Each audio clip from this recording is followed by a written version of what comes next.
Today we're going to be checking out a couple of IEMs. We have the TruthEar Crinacle Zeros that I've had for the better part of the last 8 or 9 months. Come on, camera focus, thank you.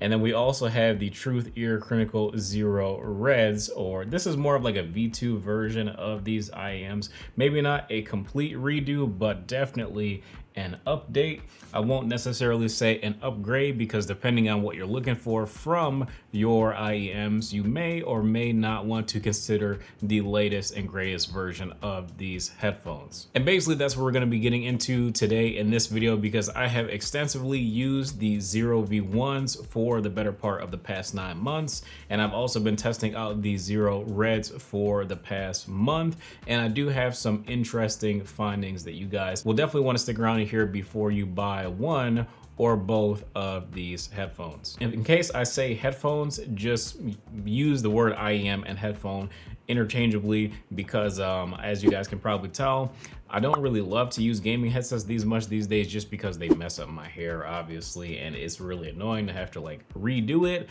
after you get done gaming, or if you like leave the house on accident and you're like, oh shoot, you look in the mirror and you got headphone hair.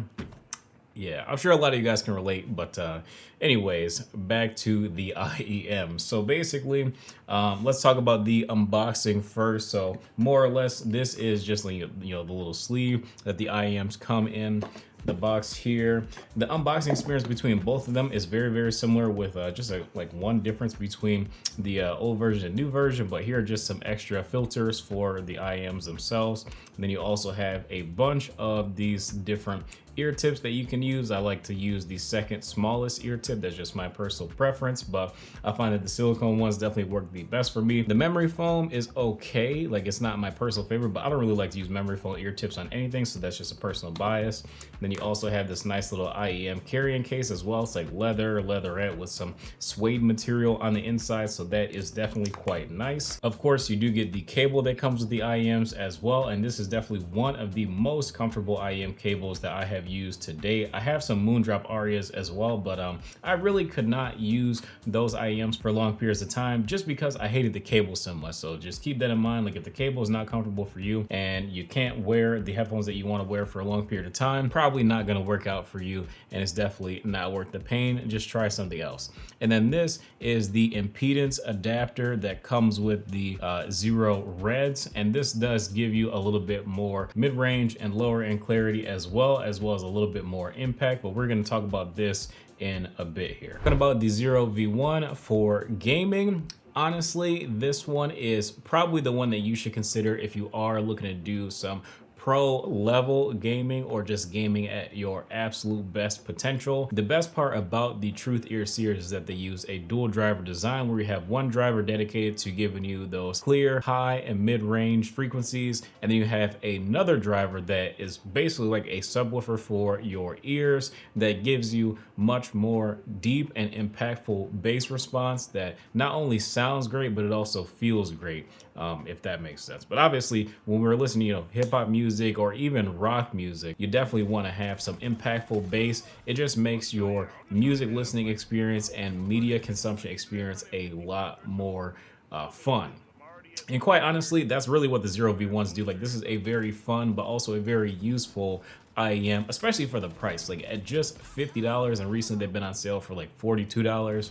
This is absolutely the best deal in terms of gaming IEMs or headsets that you would consider these days. But obviously you just have to make sure that you have a dedicated microphone solution. So if you're playing on console, probably is not going to work out the best for you, especially if you're playing with your friends.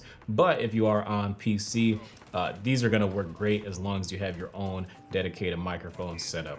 And again, positional audio is absolutely great. Clarity from the highs and mids is excellent as well. So in terms of like hearing footsteps and hearing things going on in your general environment around you is absolutely fantastic. The imaging that you get from your surrounding environment while playing a game is not only immersive, but it's also crystal clear. I wouldn't quite call it realistic, but I would say that this is like an elevated version of like what, if you're playing a game in VR, this is how you would want the game to sound. You definitely want to have some impactful bass. It just makes your music listening experience and media consumption experience a lot more fun.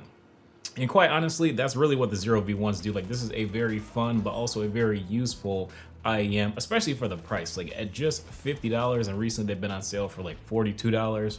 This is absolutely the best deal in terms of gaming IEMs or headsets that you would consider these days. But obviously you just have to make sure that you have a dedicated microphone solution. So if you're playing on console, probably is not going to work out the best for you, especially if you're playing with your friends. But if you are on PC, these are going to work great as long as you have your own dedicated microphone setup. And again, positional audio is absolutely great. Clarity from the highs and mids is excellent as well. So in terms of like hearing footsteps and hearing things going on in your general environment around you, I would say that using the 0V1 would give me like this much of a tactical advantage when it comes to gaming. But when you use that impedance adapter, it does bring that a little bit closer because it does open up that mid-range a little bit more, so you will be able to hear some footsteps slightly easier, as well as movement and things going on in your environment. But the main difference between the 0V1s and the 0Reds, I would say that the 0Reds are a lot more warm feeling, and with that impedance adapter, this would be like a great media consumption experience in general. Like these are a lot more fun to listen to music with and to watch content with. But when it comes to gaming, I would definitely recommend the clearer imaging and positional audio from the V1s over the Reds. Now, with both of these being like so affordable, you definitely could just get both of them and spend $100 and be done, and you'd have very clear imaging for your gaming and then also have a very fun media listening experience.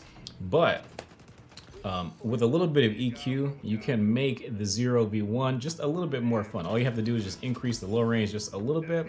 And I'm not going to tell you that it gives you an equal experience to using the Red, because the tuning and the drivers is definitely a little bit of a different experience.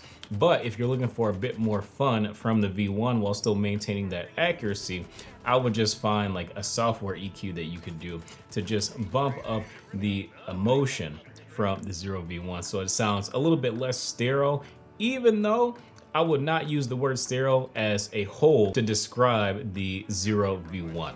Those are such a good, comfortable, accurate gaming IEM, and for the price, again, you can't beat it. I cannot name a $50 gaming headset that gives me equally as good of sound quality as a 0V1. But I also cannot name a $55 IEM that does the same as the Reds as well. So even gaming with the Reds, it's still good enough. It's just that the 0V1 is better for gaming specifically and positional audio. And again, the argument to get the Reds is if you want the most fun, most immersive media consumption and music listening experience, then go for the Reds. But if you want a good balance, I would say stick to the 0V1s. Using the 0Reds without the impedance adapter, I probably wouldn't. Things are just a little bit too muddy, especially when it comes to gaming. You lose a lot of that clarity, but again, you gain some of that clarity back when you use the impedance adapter. So definitely dig in your box, get that thing out, and that will definitely unlock the true experience that you should be having from the 0Reds if you are gonna go for that one. Me personally, I am going to be returning to the 0V1 for all of my gaming needs, but I do enjoy the design of the 0Reds, having like that red and black aesthetic. The 0V1 does have a really cool blue and purple aesthetic, but either way, can you go wrong getting either of them? I wouldn't say you would necessarily go wrong, but one of them for gaming specifically is definitely a better choice.